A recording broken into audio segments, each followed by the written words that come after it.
Assalamualaikum warahmatullahi wabarakatuh. Salam sejahtera untuk kita semua. Saat ini saya berada di gedung DPR RI ya, Senayan, Jakarta, tepatnya di gedung Nusantara 3. Saya baru saja selesai kegiatan dengan teman-teman media, yaitu di Media Center DPR RI. Saya baru menjadi narasumber bersama Mbak Lulu yang dari fraksi Partai Kebangkitan Bangsa yang sekarang bertugas di Komisi 6, tapi beliau juga menjadi anggota Badan Legislasi. Kita baru saja membahas RUU kesejahteraan ibu dan anak yang tentu kita harus dukung ya, karena ini penting bagi Indonesia unggul ke depan. Nah, seperti apa? Ikuti terus dalam video ini pembahasannya ya. Jangan lupa loh ya untuk di like, share, comment, and subscribe. Bagi yang belum subscribe, segera subscribe untuk terus terupdate dengan video pendidikan dan anak. Ikuti diskusinya ya. Bisa tetap berjalan seperti sekarang ini. Kenapa? Karena masih ada pertumbuhan, masih ada kehidupan. Kalau perempuan, misalnya seluruh dunia tiba-tiba melakukan aksi no more, misalnya pregnancy, ya kan? Gak ada lagi yang mau hamil, tidak ada lagi yang misalnya mau melahirkan, dan semuanya pada saat yang sama melakukan gerakan itu bersama-sama, maka pasti dunia ini akan berakhir dengan sangat cepat. Pasti. Dan itu yang mulai terjadi di beberapa negara memasuki era aging, kayak di Jepang, kemudian di Korea Selatan, bahkan Singapura ini juga sedang galau berat karena perempuan-perempuan yang mau hamil itu semakin sedikit, bukan hanya tidak mau menikah.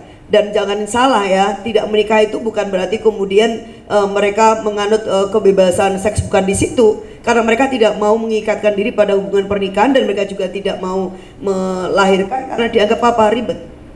Karena dianggap itu bisa mengganggu kariernya dan seterusnya. Kenapa? Karena belum ada sistem yang memastikan bahwa beban-beban yang selama ini dirasakan oleh perempuan sendirian itu diambil alih nih oleh negara, diambil alih oleh masyarakat. Perempuan harus selalu berada di dalam dilema dan ambiguity situasi.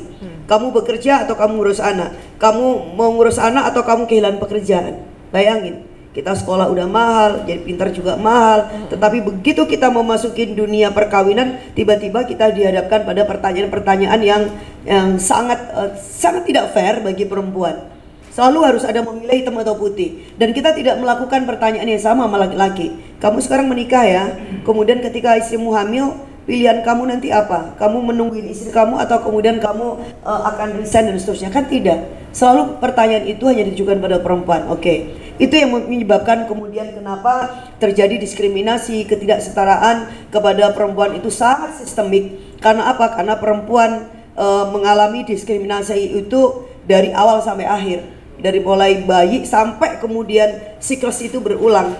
Ketika dia remaja, kemudian dia menikah, lalu kemudian hamil, kemudian dia melahirkan dan seterusnya. Nah, yang berikutnya kita sampaikan bahwa tidak semua perempuan yang hamil, Bapak Ibu sekalian, dan melahirkan itu dalam kondisi baik-baik aja, Bapak. Tidak semuanya perempuan itu dalam kondisi the best perform untuk kemudian dia hamil dan melahirkan, sehingga dia bisa mengatasi situasi yang sesulit apapun ketika sedang melahirkan itu. Karena apa? Karena faktanya ternyata lebih banyak lagi, walaupun tidak ketahuan dan tidak dicatatkan, perempuan yang mengalami baby blues, perempuan yang mengalami depresi, perempuan yang mengalami gangguan kesehatan mental pada saat dia mengalami kehamilan, khususnya lagi adalah pasca kelahiran. Karena apa? Trauma yang sangat berat. Makanya kenapa disebut kalau di dalam Islam itu jihad akbar loh orang melahirkan itu, karena itu soal hidup dan mati. Ada bermiliar-miliar sel yang harus dikeluarkan oleh perempuan, dan itu sangat tidak mudah, dan itu pasti akan menimbulkan guncangan. Ada perubahan hormonal yang sangat fundamental yang akhirnya bisa mengubah keseimbangan ya, mengganggu keseimbangan secara emosional, secara fisik, secara mental bagi perempuan. Nah, itu yang dikenal baby blues. Nah, kita tidak mengenal itu.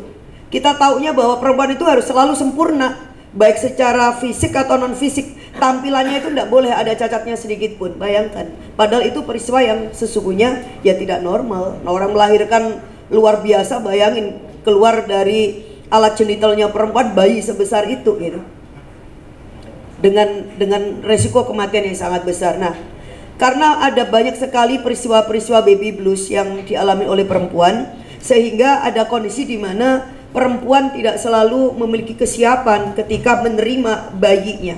Padahal berbagai temuan yang saintifik sudah menjelaskan bayi aja di dalam kandungan itu udah terasa apakah dia ini diterima dalam keadaan happy, apakah dia itu disayangin, dilindungin, kemudian dijagain. Itu bayi itu udah tahu, Pak. Makanya kenapa ada tradisi-tradisi selamatan ya di dalam tradisi kultur masyarakat Nusantara itu, apapun lah misalnya agamanya, dan karena saya Muslim makanya menjadi sangat tahu usia berapa harus didoain, kemudian harus ada banyak sholawat. Bahkan di dalam tradisi Jawa dan tradisi-tradisi Nusantara selalu ada momen-momen untuk selamatan. Untuk apa? Ngejagain agar apa? Bayi itu sejahtera dari sejak di kandungan, bahwa ibu itu juga sejahtera ketika menyongsong momen-momen yang tidak mudah bagi setiap kita. Karena laki-laki nggak dipercaya pangeran, makanya itu hamil, karena itu berat. Perempuan yang bisa ya. Bapak-bapak ini baru kena pusing kepala aja udah manjanya minta ampun tuh sama istri. Gimana kemudian bapak-bapak ini mengandung 9 bulan dan perempuan masih melakukan apapun, tiba-tiba tugas dan kewajiban yang secara sosial itu diberikan kepada perempuan. Lu walaupun hamil tapi tetap juga dia harus memasak, mengepel, mencuci, segala macam, masih bekerja, masih belajar, masih melakukan tugas-tugas sosial, kemasyarakatan, keluarga dan seterusnya, dan tidak berkurang. Dan itu hanya kualitas tertentu yang bisa melakukan tugas-tugas kehidupan yang maha berat itu sesungguhnya. Nah, tantangan bagaimana menciptakan generasi unggul ke depan. Apakah barangkali mungkin dari catatan perspektif Ibu bisa memberi catatan kepada DPR, terutama Bu Lulut misalnya. Ya, saya ingin perkenalkan lagi tadi penegasan saya menyebutnya Komisi 6. Tapi Ibu Lulut sekalian anggota Badan Legislasi, memang tepat bicara di forum legislasi kali ini. Silakan Bu Ratu. Ya, baik, terima kasih. Sebenarnya saya menyiapkan PPT ya, dan apa yang disampaikan oleh Bu Lulu pun sebenarnya ada nih semuanya. Nah, kayaknya kita emang punya kesepakatan ya, jelas satu arah gitu ya. Barangkali saya bisa dibantu ya untuk menampilkan. Yang pertama memang tadi sudah disampaikan juga sama Bu Lulu bahwa RUU ini memang tujuannya hendak menciptakan sumber daya manusia unggul ke depannya. Nah, itu harus dimulai dari masa seseorang manusia itu mulai dari dalam kandungan gitu. Kemudian dia lahir, kemudian dia remaja, kemudian dia dewasa, menjadi ibu misalnya atau menjadi ayah, lalu punya keturunan lagi gitu. Jadi akan menciptakan sebuah generasi Indonesia yang unggul, yang tidak kekurangan gizi, yang tidak stunting, yang tidak melakukan perkawinan anak, yang tidak, itu maksudnya sebenarnya. Jadi tujuan dari ini memang sangat mulia, dan tentu tidak ada alasan bagi kita gitu harusnya menolak itu gitu ya. Kemudian next aja, mungkin bisa di yang gelasnya itu bisa diklik mungkin ya. Oke. Beri ya, next. Kayaknya belum ini. Aku langsung aja ya. Baik, pertama memang angka stunting di Indonesia itu tinggi. Tingginya angka stunting tadi sudah disebutkan oleh Mbak Lulu, bahkan ya di Indonesia itu kalau kita mau ukurannya se-Asia saja, kita itu sudah berada pada posisi yang tinggi ya. Kalau perkawinan anak kita tuh nomor 7, kalau ini kan nomor 5 ya, nomor 7-nya perkawinan anak bahkan sedunia gitu. Nah, tingginya angka stunting di Indonesia inilah yang menjadi salah satu penyebab, di mana kan tidak sekedar soal kesehatan sebenarnya stunting itu. Stunting itu bagaimana kita melakukan proses pengasuhan secara integrasi ya, seluruhnya mulai dari makanan, cara dia dibesarkan tanpa kekerasan, kemudian bagaimana dia mendapatkan pengasuhan yang positif, menemukan konsep diri, kemudian potensinya dikembangkan dan lain-lain gitu. Nah, ini yang kemudian stunting itu tidak melulu urusan kesehatan, tapi kesehatan adalah bagian dari salah satu penyebab bahwa stunting di Indonesia ini sangat tinggi. Kalau tadi Mbak Lulu menyebutkan 50% dalam satu desa ya Mbak Lulu tadi ya, itu stunting, saya rasa ada problem besar itu di dalam desa. Kalau ada anggaran desa, ini mestinya yang diutamakan adalah bagaimana memberikan makanan tambahan pada anak-anak yang berusia di bawah 5 tahun tadi gitu ya. Nah, bukan mungkin memperbaiki jalan bisa nanti, tapi yang utama seperti itu. Jadi bagaimana kita tuh tahu bahwa negara, pemerintah daerah atau siapapun punya pemerintah desa, punya kepedulian terhadap ibu dan anak, itu sebenarnya ditentukan seberapa banyak anggaran yang diperuntukkan bagi ibu dan anak gitu. Jadi kalau kita masih ngasih anggaran kecil pada ibu dan anak, program-program itu, maka sebenarnya kita nggak peduli tentang masa depan Indonesia sebenarnya. Nah, mungkin next, nah untuk bisa next, karena saya nggak dikasih fasilitas sama kalau ada alatnya bisa saya yang melakukan. Baik, kita akan masuk ke setelah Mbak Lulu udah sebutin stunting cukup panjang, saya rasa saya tidak perlu mengupas, tetapi bahwa masalah stunting ini yang angkanya masih demikian tinggi ya, itu mencerminkan bahwa rendahnya kualitas sumber daya manusia di Indonesia. Pasalnya stunting itu berkaitan erat dengan tingkat kecerdasan yang rendah. Nah, ini akibatnya Indonesia masih bertahan di peringkat 130 dari 199 negara dalam indeks pembangunan manusia. Karena memang secara kualitas kita rendah ya. Nah, yang kedua mungkin saya lebih akan menyoroti soal perkawinan anak. Ini di Indonesia cukup memprihatinkan. Next, karena Indonesia itu menjadi negara ke-7 di dunia dan kedua di ASEAN yang angka perkawinan anaknya cukup tinggi. Apa dampak perkawinan anak? Mungkin next lagi. Kalau melihat data ini, next aja.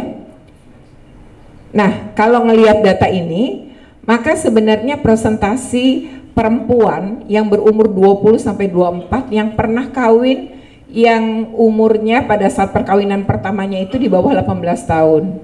Ternyata angkanya kalau menggunakan BPS ini cukup tinggi ya, ada 23 provinsi di atas angka nasional.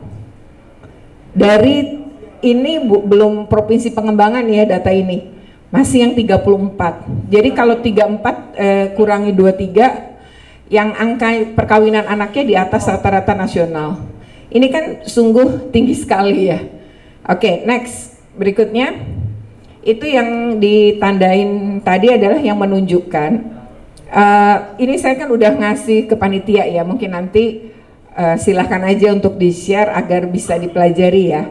Itu nanti akan muncul beberapa daerah, misalnya kalau angka Kalimantan Selatan disebut memiliki angka perkawinan anak yang tinggi, ternyata stuntingnya juga tinggi Mbak. Artinya itu relevansinya selalu ada, relevan. Jadi ketika anak hamil masih usia masih di bawah, masih remaja, maka dia punya resiko satu, meninggal saat melahirkan. Kedua, kalau dia nggak meninggal, anak yang dilahirkan kemungkinan besar ya stunting. Nah, kenapa demikian? Karena seorang anak kan masih butuh nutrisi untuk tumbuh. Kan dia masih usia anak tuh di bawah 18. Nah, dia masih tumbuh. Nah, janinnya juga butuh nutrisi, terjadi perebutan. Yang menang siapa? Ibunya. Lalu bayinya kalah. Nah, disitulah kemudian ada bayi terlahir ketika lahir dalam kondisi gizi buruk. Itu karena dia dikandung atau dilahirkan oleh ibu-ibu yang masih remaja. Jadi kalau undang-undang RUU KIA ini, mestinya dia akan mencoba untuk menurunkan angka perkawinan anak yang akan berdampak juga menurunkan angka stunting. Nah, jadi penekanannya adalah bagaimana tadi Mbak Lulu sempat menyebut anemia. Nah, sekarang program pemerintah untuk anak-anak remaja itu minum pil anemia itu pada saat di sekolah. Jadi nggak dikasih nih ya nanti minum, enggak, takutnya nggak dia minum. Jadi ada gerakan minum bareng. Dikasih air putihnya, ayo 1, 2, 3 minum bareng gitu, dan tidak boleh kan suka ditaruh di lidah ya, karena kebanyakan anak bilang obat itu amis baunya. Jadi dikasih tahu dulu, diedukasi dulu kenapa kamu harus minum ini. Nah, itu menurut saya nanti undang-undang ini pun harus mengarah tadi, Kemendikbud pun dan Kemenak yang punya sekolah itu juga wajib memberikan dukungan terhadap ini gitu ya, karena anak-anak Indonesia yang kekurangan darah itu remaja putri, ini khusus untuk remaja putri memang minum pil itu penting. Lalu bagaimana SD, TK itu punya makanan tambahan yang diprogramkan oleh pemerintah daerah. Jadi sebenarnya harus begitu. Kalau gerak misalnya seminggu sekali makan ikan, seminggu sekali ngasih makanan berprotein. Nah itu dibagikan secara gratis misalnya di sekolah-sekolah. Menurut saya itu hal yang kelak harusnya, walaupun secara teknis nanti tidak mungkin detail diatur dalam undang-undang ini, tapi bagaimana mengarah kepada pemerintah daerah ya ikut menurunkan angka-angka seperti ini gitu ya, stunting dan lain-lain. Nah lalu next ini kalau kita ngelihat ini anak masih sebelumnya, maaf, yang ya ini anak usia 10 sampai 17 tahun yang pernah kawin menurut usia perkawinan pertama pada tahun 2013. Coba kita perhatikan pada angka ini ya. Kalau kemudian melihat 34,5% ya, itu di usia berapa? 10 sampai 15 tahun. Jadi menikah di umur itu paling tinggi. Mungkin konsep seksual aja nggak paham nih anak. Lalu bagaimana ketika tubuhnya saja belum siap untuk melakukan hubungan seks, apalagi kehamilan, secara tubuh belum siap, secara kesehatan reproduksi berdampak. Makanya kenapa di Sulteng anak yang diperkosa 11 orang, kemudian dia mengalami kerusakan pada organ vital dan bahkan pada alat reproduksi, itu adalah sebuah konsekuensi dari melakukan, jadi dia dipaksakan, diperkosa untuk melakukan hubungan seksual itu sehingga berdampak pada kerusakan pada organ reproduksinya. Nah, begitupun anak-anak kita, bayangkan di umur 10 sampai 15 tahun yang barangkali dia sebenarnya masih pingin main. Kemudian di usia itu sebenarnya yang kuning itu yang kedua ya. Kalau kita lihat gambar ini kan yang paling gede yang biru ya. Nah, ini di 39,2. 39,2 itu di usia mereka 16. 16 itu kan kira-kira SMA ya, kelas 1. Makanya kenapa lulus SMP ini, karena tadi mereka lulus SMP nggak bisa ngelanjutin SMA karena kemiskinan. Kalau harus ke SMA tuh jauh, karena SMA negeri, mereka mungkin hanya bisa sekolah di negeri. SMA negeri itu biasa SD tuh kayak piramida ya, SD tuh banyak gitu, karena dulu ada program SD Impres, mungkin Mbak Lulu ingat ya, zaman itu sehingga SD itu di mana-mana, karena niatnya adalah melekin huruf gitu. Tapi begitu ke SMP, dikit, DKI misalnya, punya 2000 SD negeri, tapi hanya punya 335 SMP negeri. Begitu SMA 117, makin kecil lagi kan. Begitupun di seluruh daerah malah lebih parah lagi gitu secara jumlah. Nah itu menunjukkan kemudian SMA dan SMK akan jauh banget. Ketika jauh banget harus kos, harus ongkos, nggak punya. Lalu nganggur lah setelah lulus SMP. Pikirannya kalau di desa ngapain? Ya udah kawin gitu. Nah itu yang kemudian di usia 16 terjadi peningkatan. Nah kemudian yang hijau itu adalah pada usia 17. Saya ingin mengatakan bahwa dalam rancangan undang-undang ini ya mestinya bagaimana hak atas, kan tadi kata Mbak Lulu menyeluruh ya Mbak, jadi komprehensif kan. Jadi bagaimana kemudian hak atas pendidikan ini emang harus ditingkatin secara lamanya sekolah.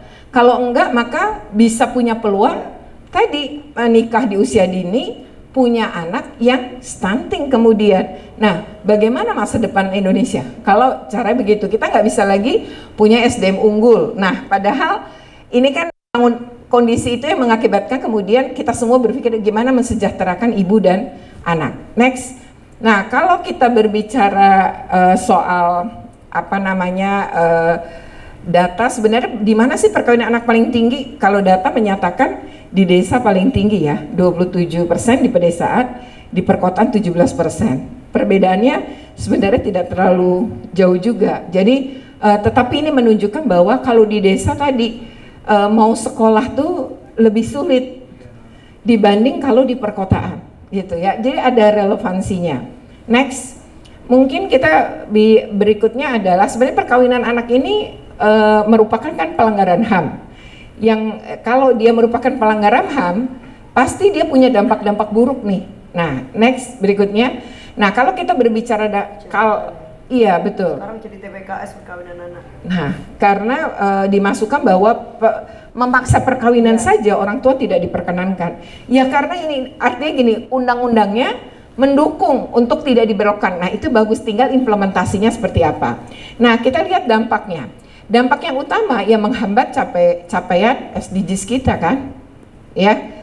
Jadi pada goal 5 butir 3. Dampaknya ya selain menghambat indeks pembangunan manusia ya dan menghambat SDGs kita, ini wajib belajar 12 tahun gimana kalau udah kawin di umur 16 tadi.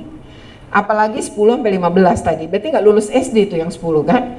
Kemudian dari sisi masalah gizi dan lain-lain yang kita tadi bicarakan, stunting itu di masalah kesehatan.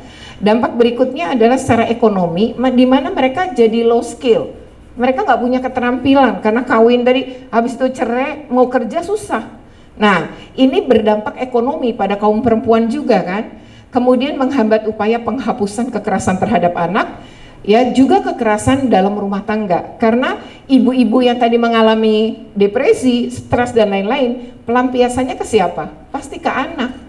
Nah, ini yang kenapa kita butuh undang-undang ini agar supaya kita mampu menekan ini. Tapi tadi nggak bisa satu sisi, oh ya cutinya aja, oh ini nggak bisa. Tapi ini harus ya menyeluruh gitu, membangunnya kesejahteraan ibu dan anak betul dari dia mulai dalam kandungan hingga kelak mungkin si ibu ini akan melahirkan. Yang cuti 6 bulan.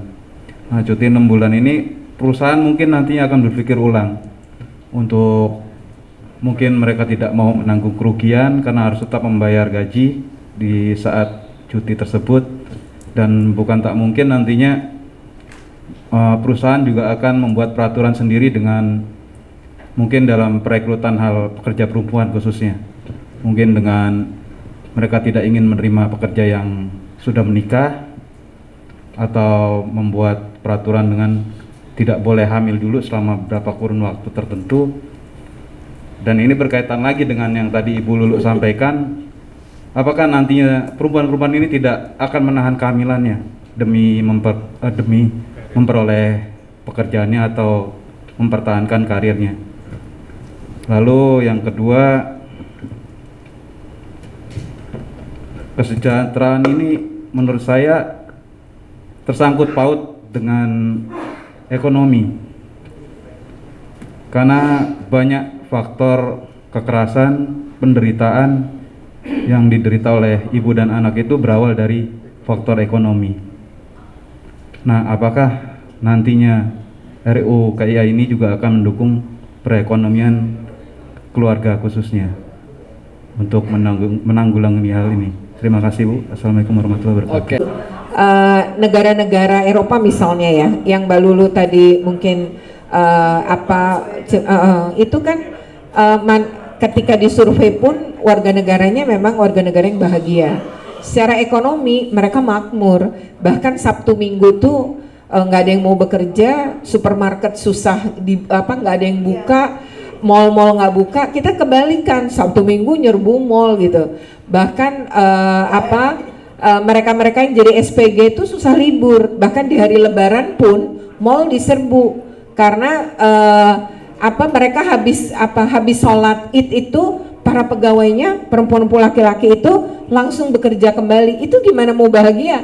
Nggak kumpul sama keluarga di hari Lebaran loh ya. Jadi menurut kami bahwa ini undang-undang ini ya memang dalam upaya melihat Indonesia yang ke depan. Berarti kita memang harus berani berkorban dengan belajar dari negara lain yang sudah memulai, dan saya rasa Indonesia maupun perusahaan itu tidak akan bangkrut juga dengan memberikan cuti 6 bulan. Toh tidak tiap tahun seorang perempuan hamil, dan tidak di dalam kantor tuh belum tentu tiap tahun juga ada yang cuti melahirkan loh. Bukan tiap tahun Bu, tidak semua karyawan pegawai perempuannya hamil bareng di waktu yang sama. Betul, makanya kan tidak mungkin tiap tahun ada juga gitu. Jadi mikirnya tuh kok kayak seakan-akan seluruh perempuan di kantor itu pada hamil melahirkan bareng, besok berikutnya lagi jadi kosong. Gitu ya, iya, padahal kan nggak begitu gitu. Ya kan? Coba ini mbak-mbaknya yang atau bapak-bapak nih yang udah seumur kami mungkin itu bagaimana Pak selama di kantor? Pernah nggak Pak pegawainya hamil berbarengan dalam jumlah banyak? Kan enggak gitu. Saya dulu guru, kepala sekolah juga. Saya tuh tidak pernah guru saya hamil sampai 9 barengan tuh enggak gitu. Paling ya 1, paling banyak 2 gitu. Nanti tahun depan ada lagi, tapi orang yang berbeda gitu. Jadi menurut saya itu bukan sesuatu yang berat. Jadi bukan mustahil memberikan cuti hamil 6 bulan, cuti melahirkan kepada para perempuan pekerja. Terutama suaminya juga. Betul, yang cuti tadi, agar tadi mengasuh anak itu adalah bersama antara ayah dan ibu. Jadi jangan ibunya aja atau jangan bapaknya aja atau jangan serahkan hanya pada perempuan. Karena anak-anak yang sukses ternyata tumbuh bersama ayah-ayah yang mengasuh dia juga. Jadi menurut saya nggak ada alasan bagi kita gitu ya tidak mendukung ini, justru kita kawal aja agar semua hal positif yang kita bicarakan termasuk ke dalam pasal-pasal itu dan jangan sampai ya disusupi pasal-pasal yang mungkin kita tidak inginkan. Tapi perusahaan saya rasa tidak perlu takut ya bangkrut hanya gara-gara memberi cuti 6 bulan bagi pekerja perempuan. Terima kasih. Oke ya, demikian jalannya talk show ya di Media Center DPR RI dengan teman-teman media yang memang ngepost di sini. Ini juga kerjasama dengan humasnya DPR RI dan ternyata tadi live di TV Parlemen ya. Ini saking pentingnya ya, tidak semua kegiatan tuh bisa live, tapi ini live berarti memang dipandang penting membahas hal ini atau kasus yang kita sedang bicarakan ya. Kita membahas tentang bagaimana RUU Kesejahteraan Ibu dan Anak ini segera disahkan karena memang ini mendorong ya Indonesia unggul melalui kesejahteraan ibu dan anak ya. Demikian, semoga bermanfaat. Kalau bermanfaat jangan lupa untuk di like, share, komen, dan subscribe. Bagi yang belum subscribe segera subscribe untuk terus terupdate dengan video-video pendidikan dan anak. Saya akan lanjut ke Hotel Sultan dekat sini karena saya akan punya acara dengan Kemendikbudristek. Oke, sampai ketemu lagi.